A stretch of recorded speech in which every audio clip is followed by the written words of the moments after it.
ঠাকুর বলছেন, সতের স্বভাব কি জানো?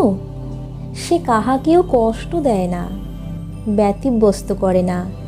নিমন্ত্রণে গিয়েছে কারু কারু এমন স্বভাব, হয়তো বললে আমি আলাদা বসবো। ঠিক সেই রকম ঈশ্বরে ভক্তি থাকলে বেতালে কখনো পা পড়ে না, কাউকে মিথ্যা কষ্ট দেয় না।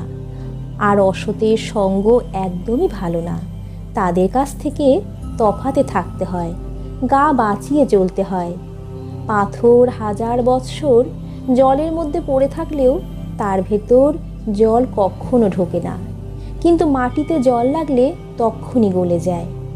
যারা বিশ্বাস্য ভক্ত তারা হাজার হাজার আপদ বিপদের মধ্যে পড়লেও হতাশ হয় না, কিন্তু অবিশ্বাসী মানুষের মন সামান্য কারণেই টলে যায়।